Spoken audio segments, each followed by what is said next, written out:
farming sheep in Canada. I'd only been farming sheep for a couple of years, so I didn't know a lot yet. And I bought 3 new sheep, 3 new ewes. A ewe is a mommy sheep, a girl sheep. And one of these sheep was really sweet, really cute, brown and white ewe, and I named her Phoebe. And I just loved her. She was the sweetest, nicest sheep, and she was very friendly. She loved pets and cuddles and attention. And I'd had her for just a little while when all of a sudden I found out that she was blind at night. Do you know what it means to be blind? It means you can't see anything. But she could see in the daytime when it was light. She just couldn't see at night when it was dark. She couldn't see anything. She would bang into things all the time. She walked into me a few times by accident too. And when I found that out, I thought, oh, she's such a nice sheep. I don't know if I should keep her or not though. I mean, being night blind, that could be a real problem. But I thought, well, I'll keep her for a while and I'll see how she does. And I really liked her, so I didn't really want to get rid of her. So I kept her for the summer, and she seemed to do just fine with the other sheep. She was out in the pasture with them, eating grass and bushes, and seemed happy and doing well. So I thought, well, I'll keep her, and I'll see how she does through the winter. And in the winter time, in the autumn and winter, I would bring the sheep up from the field and keep them in pens near the house, where there was a barn for shelter, and I had hay in the barn that I fed to the sheep.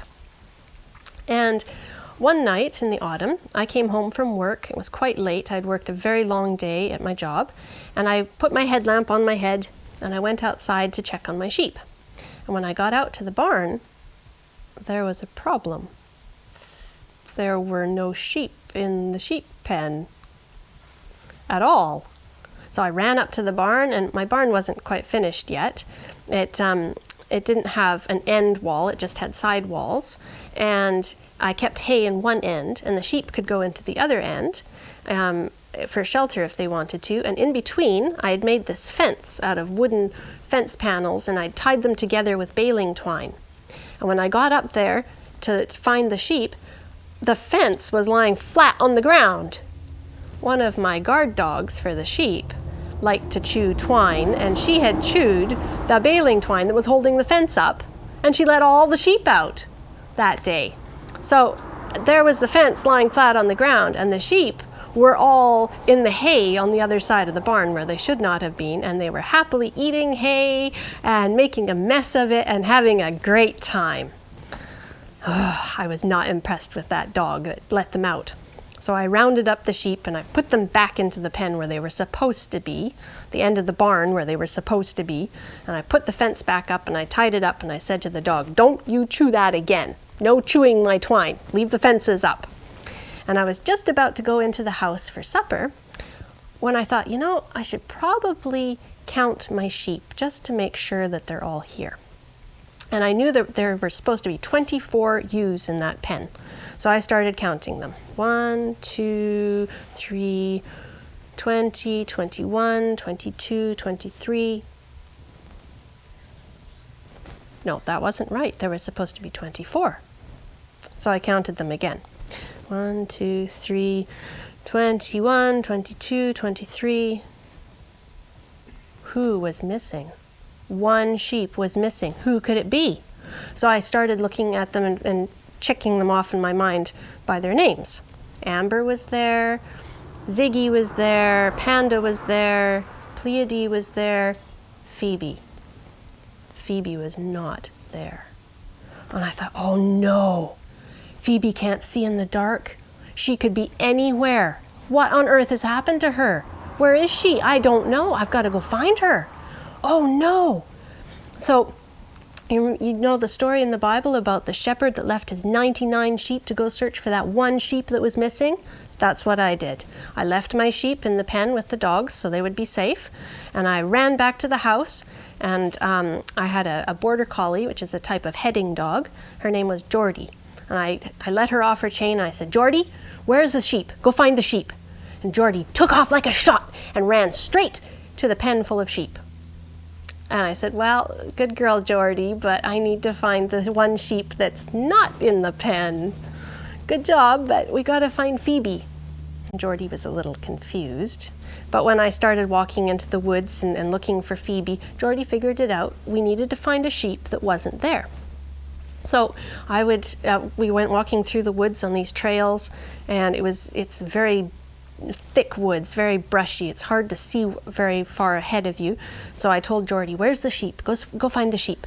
Geordie would run off up ahead, and she'd disappear for a little while, and then she'd come back and she'd stand there and look at me. "I didn't find a sheep. Did you? Have you found the sheep yet?" And I'd say, "No, I haven't found the sheep, Geordie. Where's the sheep? Go find the sheep." And so we walked like that for a long time through the woods. And the sheep, during the day, when they'd been free, they had run all over the place. There were sheep tracks everywhere. It was very hard to figure out where Phoebe might have gone, where she might be now.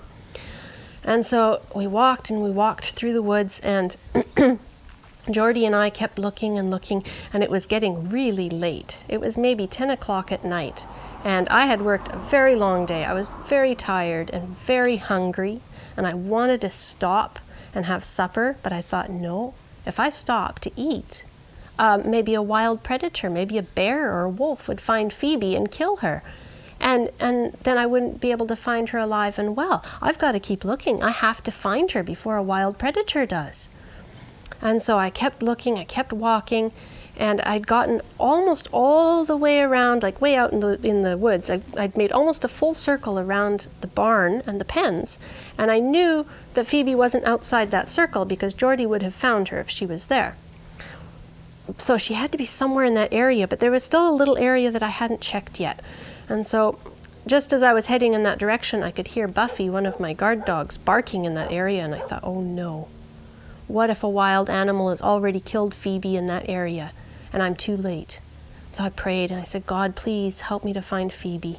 Please show me where to look. And if it is your will, please help her to be okay. Please help her to be safe and alive. So Geordie and I climbed up the hill towards that one area that Buffy was barking in, and one area we hadn't checked yet. And same thing, I told Geordie to find the sheep, and so she ran off. And I'd been climbing the hill for a while, and I suddenly realized I hadn't seen Geordie for a while. She hadn't checked back with me to see if I'd found the sheep yet. And so I stopped and I said, Geordie, where are you? I was totally quiet. And I said, Geordie, are you there? And all of a sudden her head popped up over the hill, and she just stood there and looked at me. And then she turned around and she disappeared back down the hill again. So I went running over to the hill, and I shone my headlamp down the hill, and there at the bottom of the hill, Geordie was creeping forward through the snow, and right in front of her, standing there, was Phoebe. She was standing there. She was okay. So I slid down the hill and I said, thank you, God, thank you so much. Thank you so much for showing me where to look for Phoebe. And I went over to Phoebe and I put my hand on her head and I said, it's okay, Phoebe, I'm here now. And she was so scared. Poor Phoebe. She knew she was all by herself in the middle of the woods. She didn't know where she was. And she knew she was in a lot of danger, and she was just shaking. She was just trembling. She was so scared and so worried. And she knew, she could kind of sense that Geordie was there, and she didn't like dogs. And so she was kind of scared of that dog that was creeping up on her, and she couldn't see it, so she didn't know exactly where it was. But I petted her and I talked to her, and I talked to her for quite a while, just petting her, and she calmed down and she stopped shaking. And I thought, okay, I've got to get her back to the sheep pen. But how am I going to do it? She's much too big for me to carry. She was a big sheep.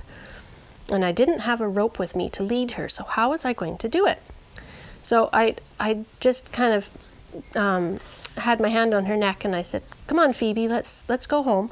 And I shone my headlamp in the direction of the barn, and she had, where Phoebe was standing, she had a log on one side, and she had bushes on the other side, and she thought that she was trapped and she couldn't move.